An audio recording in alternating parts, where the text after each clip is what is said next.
baadaye tukalazimika kutoka kwenye lile eneo kwa sababu ilikuwa tayari inazusha taharuki kubwa, na tukasogea pembeni, wakaita polisi. Polisi walipokuja, na kwanza watu wa UDART wamefanya fujo kubwa, wamekamata baadhi ya simu za wasaidizi wangu, wamezivunja, lakini pia wakawalazimisha waandishi waliokuwepo pale wafute taarifa zote ambazo zimekusanywa wakati tunaingia kwenye eneo husika.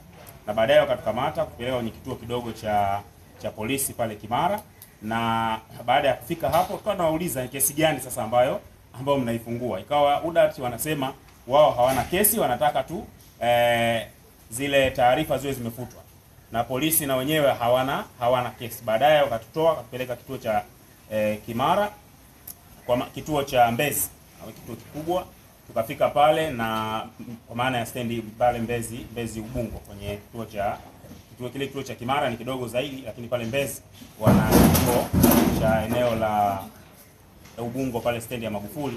Na pale tukawa tumekuwa kwa kweli tumeshikiliwa kwa muda mrefu, na tukawa na mjadala, lakini UDART wakawa hawana kesi, zaidi ya kwamba wao wanasisitiza kwamba wameambiwa na serikali kuwa kuna magari yatakuja. Kwa hiyo sisi tungetaka kupata taarifa, tungeelezwa tu, na kwamba kama ingekuwa tumepata hizo taarifa tungeweza kujua mipango ya serikali ilivyo.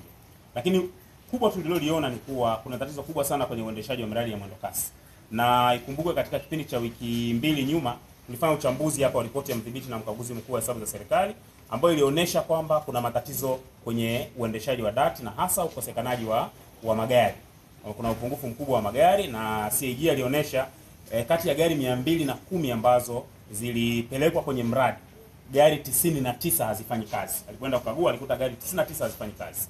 Sasa panapokuwa na upungufu huo wa karibu 50% ya gari ambazo zilitakiwa ziwe zinafanya kazi, ndio sababu hasa ya tatizo hili lililokuwepo, kiasi ambacho inafanya shughuli za kawaida za kiuchumi kwenda katika namna mbaya sana, kwa sababu watu wanakaa kwa muda mrefu, na suluhisho haliwezi kuwa kuzuia watu wasione. Kwa sababu nimekwenda na polisi pale, nikiwa pale polisi walikuwa wanakiri kwamba kile kituo kidogo cha polisi wamekuwa wakiandika PF3 mara nyingi sana za watu ambao wamevunja miguu wakati wakigombea kuingia kwenye magari.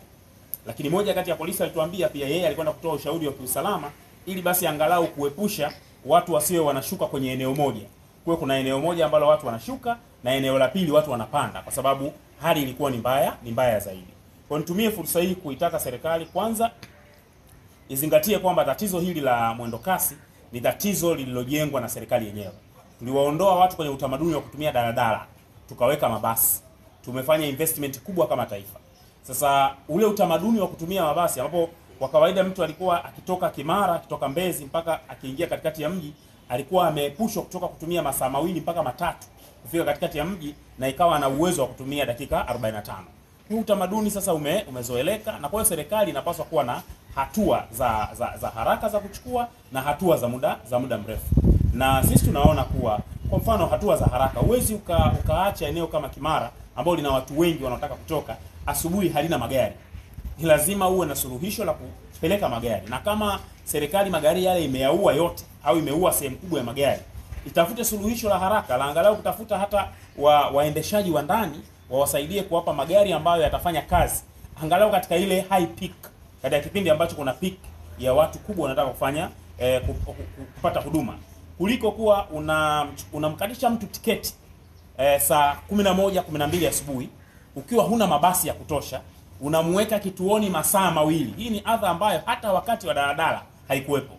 Ni jambo ambalo linahitaji intervention, na serikali inapaswa kulitekeleza jambo hili kwa wakati.